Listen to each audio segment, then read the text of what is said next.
Hallo und willkommen wieder zu unserem Kanal. Heute werden wir das zweite Teil erzählen von unserem gefährlichen Situation. Genau, falls euch so ein Format gefällt, gebt dem Video jetzt ein Like, abonniert auch unseren Kanal und viel Spaß bei dem Video. Oh ja. Meine nächste Story ist auch wieder im Urlaub passiert. Ich habe noch letztens mit meiner Mutter drüber gesprochen. Wir waren in Kroatien und ja, wie gesagt, ich bin so ein kleiner Adrenalin-Junkie gewesen. Als Kind habe ich das Gefühl. Da sind ja überall diese Klippen in Kroatien. Und wir haben einfach Leute gesehen, die da von dieser Klippe gesprungen sind. Und ich war so, wow, das will ich auch tun. Und kein Mensch hat vorher mal kontrolliert, ob das Wasser überhaupt tief genug ist. Oder ob da Steine sind, ob da irgendwas ist in diesem Wasser. Nee, wenn andere Leute das machen, dann mache ich das auch. Und alle waren so, okay. Und mein Vater so, yo, ich komme mit. Und alle so, ja, komm, lass uns das tun. Machen wir das. Wirklich, es ist keiner unten gewesen, um das zu kontrollieren. Und wir sind einfach so von jetzt auf gleich, ohne mal so zu gucken, gar nicht nachgedacht, einfach diese Klippe runtergesprungen. Und ich weiß noch, als ich da gesprungen bin, ich habe mit meinen Füßen den Boden berührt. Also es ist nichts passiert. Aber es ist trotzdem eine sehr gefährliche Situation, wenn man jetzt darüber nachdenkt. Ich war immer so als Kind. Ja, man macht sich keine Gedanken, aber manchmal denke ich, was tun die Eltern? Meine Mama war immer auch so.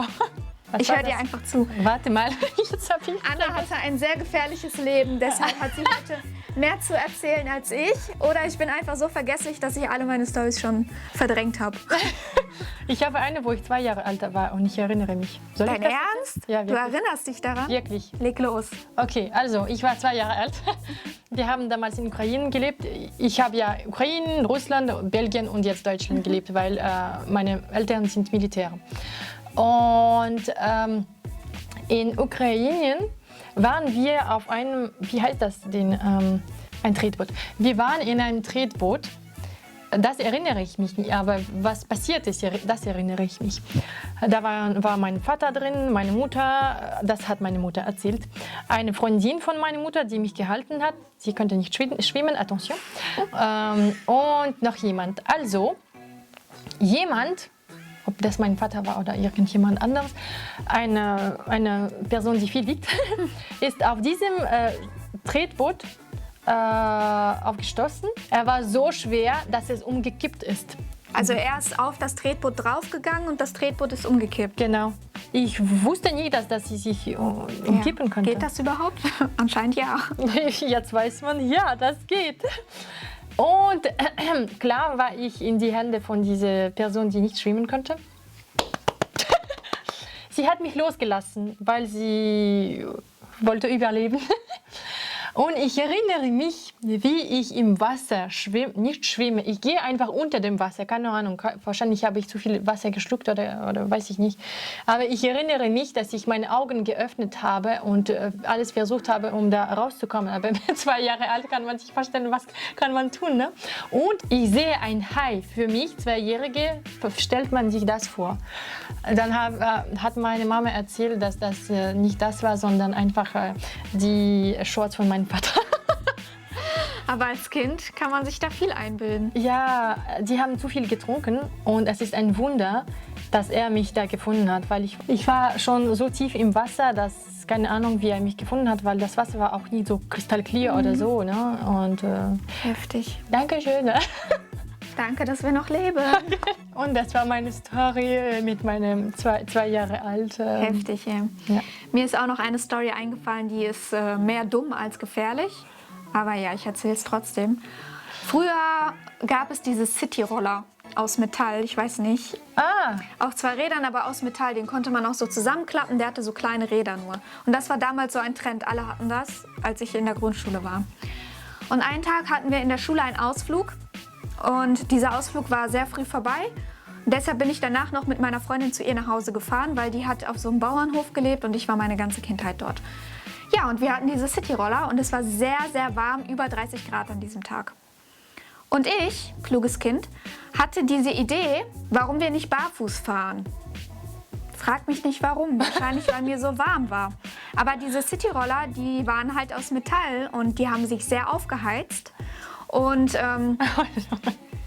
Du hattest halt da, wo du dich festgehalten hast, die Bremse war nicht hier, sondern die war hinten über dem Rad, wo man draufdrücken musste.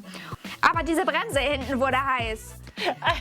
Ja, und das war halt die Gegend, wo ich gewohnt habe. Da war so ein Friedhof in der Nähe, der einen sehr starken Hügel hatte, der sehr steil war. Und im Winter sind wir immer dort Schlitten fahren gegangen, auf dem Friedhof. Frag mich nicht warum.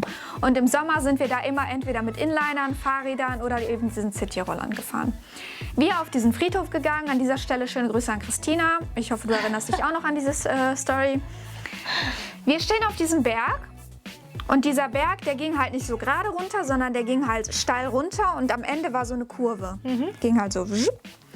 Das heißt, man hat nicht gesehen, was am Ende war. Wir stehen oben auf diesem Berg, so, yo, lass fahren, okay, go. Wir fahren da runter, fahren um diese Kurve und sehen dann, da ist so eine Baustelle und da sind so ungefähr 5 Meter in die Höhe solche Bausteine gestapelt. Das heißt, wir müssen bremsen, weil wir sind mit voller Geschwindigkeit gefahren. Wir versuchen zu bremsen, aber diese Bremse ist so heiß, dass wir uns an dieser Bremse verbrennen, wenn wir da mit unserem Fuß drauf gehen. Und wir haben keine Schuhe an, wir sind barfuß. Was machen wir? Mit dem Fuß über diesen Asphalt halt, richtiger Asphalt, so ein sehr grober halt, ne? Versuchen damit zu bremsen, unsere Füße sind komplett offen. Wir schaffen natürlich nicht zu bremsen, weil es weh tut. Wir springen ab von diesen Rollern, rollen uns über den kompletten Asphalt. Meine Freundin ist einfach abgebogen mit diesem Roller, mit dem Kopf gegen so eine Mülltonne geknallt. Und wir haben am kompletten Körper diese Schlürfwunden. Wir können nicht richtig laufen, weil unser Fuß von unten komplett offen ist. Oh. Und ich kann mich noch erinnern, ich muss so lachen darüber, weil wir so dumm waren. Anstatt aufzustehen und irgendwie da wegzugehen, irgendwas zu machen, stehen wir einfach an Ort und Stelle und schreien, Hilfe! Und ich schreie alle Namen, die mir einfallen. Mama, Papa, Irina, was weiß ich, irgendwelche Namen. Diese Menschen waren nicht dort. Und wir haben so geschrien, es ist keiner gekommen. Toll. Und da direkt Wenn daneben, was passiert, ne, habt ihr keine Hilfe. Ja, verlasst euch nicht drauf. Da war ein riesiger Spielplatz und es war Sommer. Da waren so viele Leute, es ist wirklich keiner gekommen. Ich habe mir die Seele aus meinem Körper geschrien. Ich habe so geweint. Wir dann irgendwie diese Roller so auf unsere Schultern genommen, am Humpeln, wie so, weiß ich nicht, sind wir so gelaufen. Das war noch voll weit weg von ihrem Zuhause. Und dann sind wir an so einer Anlage vorbeigegangen, wo so Schrebergärten waren. Und dann ist ein Mann rausgekommen, weil wir den ganzen Weg, als wären wir wirklich am Sterben.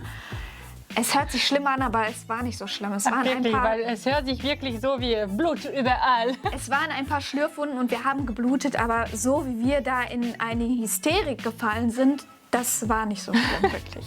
Dieser Typ ist dann rausgekommen, der hat eine von uns so genommen, die andere so genommen, diese Roller noch hier und so, ich bringe euch jetzt nach Hause. Hat uns dann nach Hause gebracht, der hat uns wirklich getragen halt, ne? Ich hätte wirklich Angst gehabt von dem Mann.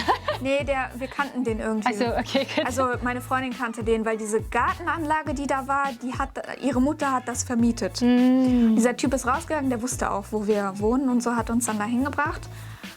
Und ja, bis wir beruhigt wurden.